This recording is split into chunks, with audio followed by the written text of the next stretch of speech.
Hey everybody, it's Professor Parish, and we are in week 9 of English 122. So if you've not watched last week's video, please make sure to go back and watch week 8. I talk a little bit about midterm there. This week we'll conclude what's essentially midterm. And so before I go any further in the video, I do want to give 2 pieces of advice to students. One, if your grade is not what you want it to be at this point in the class, it's okay, because we still have 9 more weeks of this class to go. And yes, the rest of the semester is going to pick up the pace. There are going to be more points assigned to the second half of the semester. So if you're not where you want to be, the good news is you've got plenty of time to get there. There's a lot of assignments that are going to be happening in the next couple of weeks, and especially towards the end of the semester, so you will have time to make up those points and get a good grade in this class. I will say that if you are behind or haven't been turning in assignments on time or haven't been doing all of the assignments each week, I would start to make that a priority just so you can start catching up and getting your grade to where it needs to be. Now, on the flip side of that, if you're doing really well in this class so far and you have an A, a B, or a C in the class, just keep what you're doing. This is not the time to slack off. I've had some students in the past that get to this point and they're like, I got an A, I can slack off. No, you can't. I will go ahead and tell you all right now that this class is very balanced. All the assignments are spread out, the points are spread out, but there are more points in the second half of the semester than the first. So you can't really slack off now, but as long as you keep doing what you're doing, you're going to be fine and you're going to get a good grade in this class. So midterm is a nice check-in point, see where you are, see what you need to do to either improve or keep your grade like it is. And as always, you can always email me and ask me questions. So, with this being week 9, we have a couple of things that we're going to go over. I am going to finish up talking about poetry today. Sad, we're ending poetry. Many tears shed, I'm sure. I'm going to talk about the assignments due this week. I do have a couple of things I want to address very quickly before we start, though. One, the course evaluation is listed online, so if you've not filled out the course evaluation, please do so. I get a lot of feedback from this. This helps me out as an instructor, so please make sure that you give your feedback for the class. If you've liked it, if there's things that you would change, please feel free to include that course evaluation and complete it. It'll take you about 5 minutes, so please make sure to do that if you've not already. The second thing is, as you'll notice, I've got our week 8 lecture video here. And then I've also just uploaded on Friday an MLA citation video. Now this video is just talking about MLA and citations. So if this has been something that you've been dreading or that you're not sure about or that you really need a refresher on, please make sure that you watch this video. And even if you think that you know MLA, please watch the video, because I go over how to cite an MLA in this video. I go over how to do in-text citations. I talk about updates that MLA has done. Just please make sure that you familiarize yourself with this video. It's about half an hour long, so it's about 25 minutes. So just make time this week, if you haven't already, to sit down and watch this video, because we are going to be doing more MLA as the semester goes on, and you can always use this video as a reference. That being said, I want to go over the assignments for this week in our course content. We do have 3 assignments to do. If I scroll down to week 9, one thing that's due is our paper 2. Your poetry paper is due this weekend. If you wanted to revise paper 1, those revisions are due by Monday night. And then our poetry exam is over here. The poetry exam is exactly the same as our fiction exam in that it is not timed, and you can save your test and go back to it. So it's out of 25 points. When I click on it, it's a pretty short exam. There are only, open it up here for us. There's only 10 questions. So this really should not take you that long to complete. Most of them are multiple choice and matching, with a few short answer questions.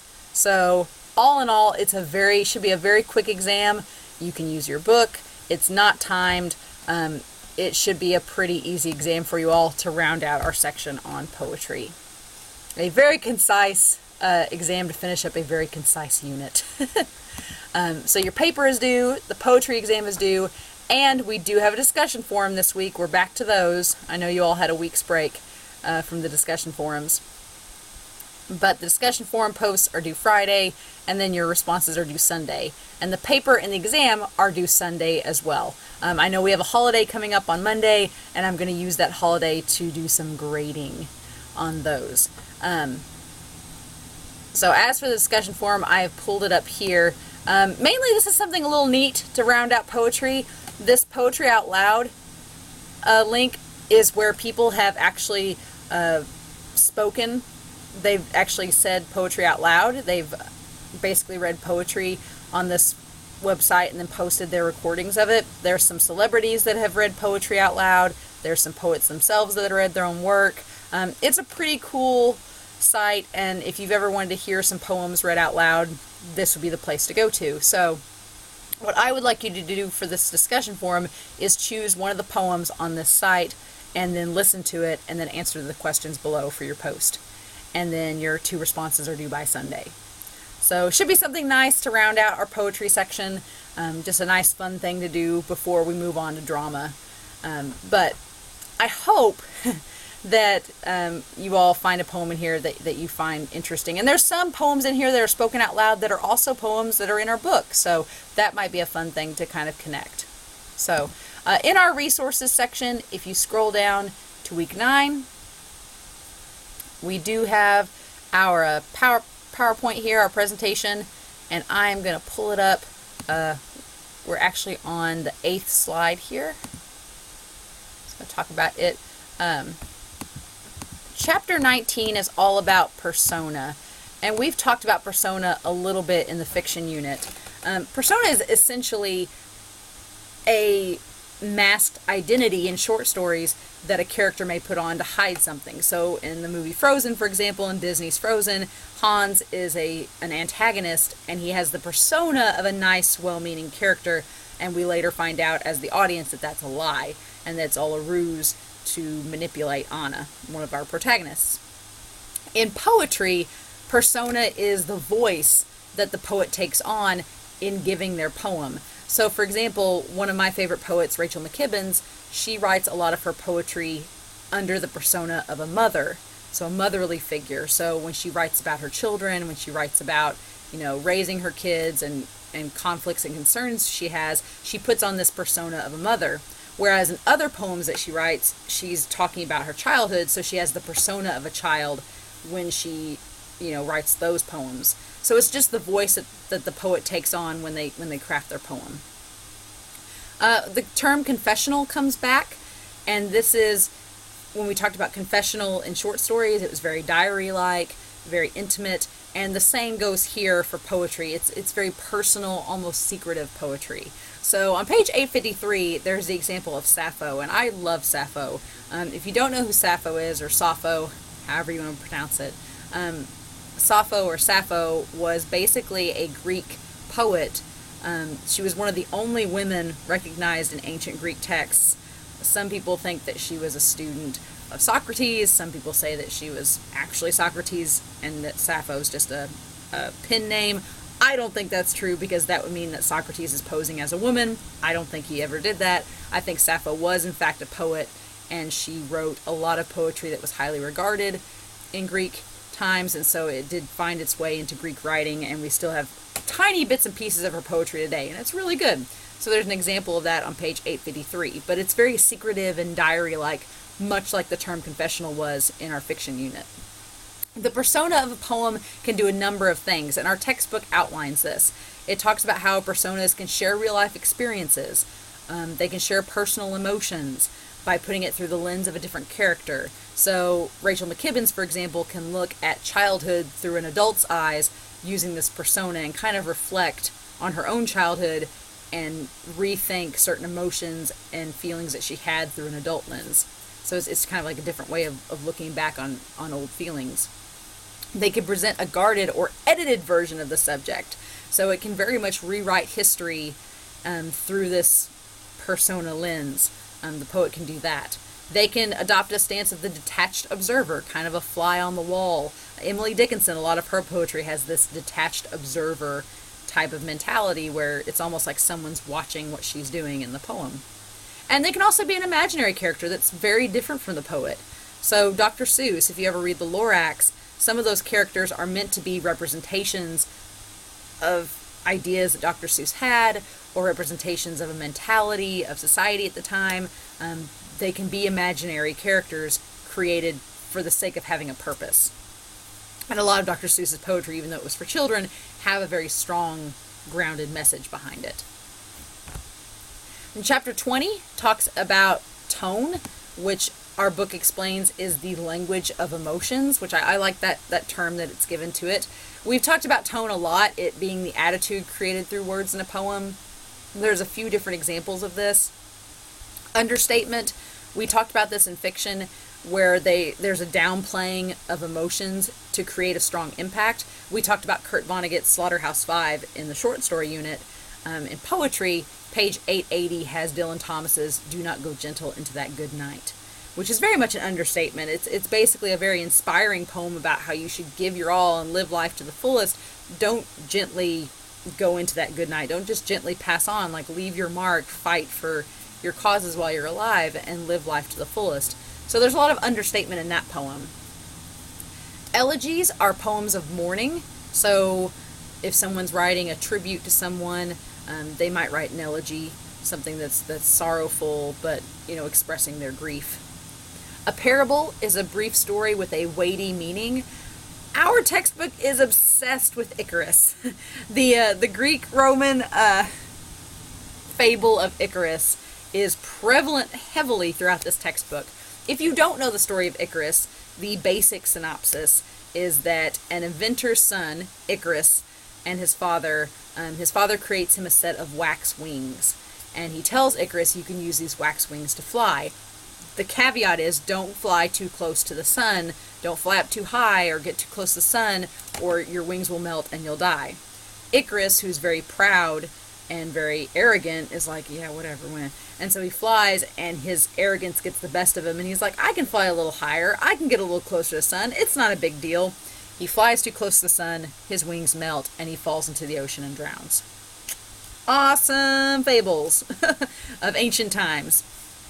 But that idea of ego and pride and arrogance getting the better of someone has been retold over and over and over again. And our textbook outlines this through several poems about Icarus and the myth of Icarus. And we still see that today. The movie that came out a few years ago, Birdman, it won the Oscar for Best Picture. It's a crazy, weird, but really good movie with Michael Keaton in it. It's basically the story of Icarus. It's a modern retelling of it. It's a really good movie if you've not seen it. Hamlet, in some respects, has an Icarus element to it, where he's proud and arrogant and he's vengeful, and he's like, no, I'm not going to get caught. I can get away with this. Comes back to bite him in the end. And there's tons of examples, but the story of Icarus has been a fable that's been retold and reworked over and over again, even in poetry, as we find out in this chapter. Again, our poetry textbooks gives us yet another definition for irony. They just can't settle with one. In this chapter, chapter 20, irony is defined as wry, humorous effect brought out by truth we prefer to hide. So hiding the truth and it comes out anyway. That's this chapter's definition of irony. I'm not so sure I like this definition either. I think the definition a few chapters back in fiction has probably been my favorite so far, but I include it here anyway because you're likely going to see it in the chapter. And then finally we have paradox, which is a contradiction that makes sense on second thought. And our textbook, chapter 20, outlines some examples of this. And you may have heard the term paradox several times in other scenarios outside of this classroom. Chapter 21 talks about theme. We talked about theme with short stories and that they're just ways in which we seek purpose through our writing. And this chapter has some different examples of terminology connected to theme. Some things that you want to avoid with poetry in terms of theme. Abstractions, we see that a lot. It's labels of large areas of human experience. I think people become frustrated with poetry sometimes because they're too abstract. They don't have a concrete connection that they can make with it. And so people are like, what does this even mean? And they give up on that poetry. A didactic is teaching already accepted ideas or truths. So you're basically just saying something that we've heard over and over again. Almost cliche. And then caricature is just a comic distortion or exaggeration. So we also think of caricature if you go to a theme park and there's those artists that draw the exaggerated pictures of you and your friends. That's a caricature, a distorted exaggeration or comic distortion. And then finally, chapter 22 talks about myth and illusion. And I like that we have this as our last chapter because it's going to transition us well into drama, because drama has its roots embedded in Greek mythology and Greek times. So I'm especially excited that they end poetry on this chapter because it's going to transition us well when we talk about drama next week. Mythos is the Greek word for, means literally stories in Greek. A lot of mythic poetry was about gods, godlike heroes, adversaries that were monstrous in nature, something just out of the ordinary and exaggerated. Rituals were events acted out by heroes or celebrated champions, whatever their version of a celebrity was at the time. And then we have the term archetypes come back again.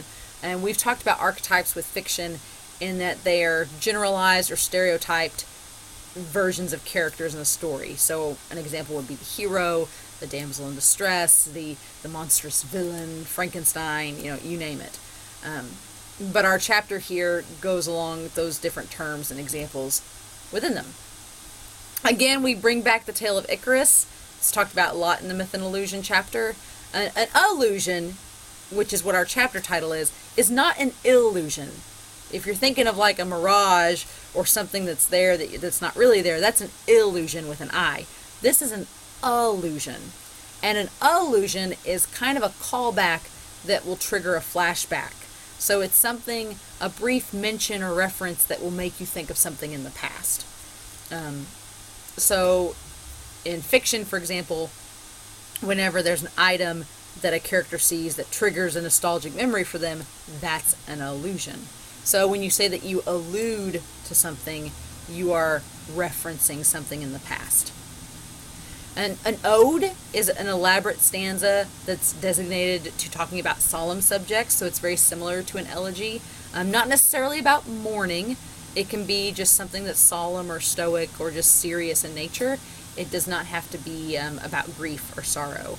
It can be about patriotism. It can be about something serious and beautiful and wonderful, like the kindness of someone or someone's compassion. It's just, an ode is never comical or sarcastic. An ode is very serious and solemn and dignified.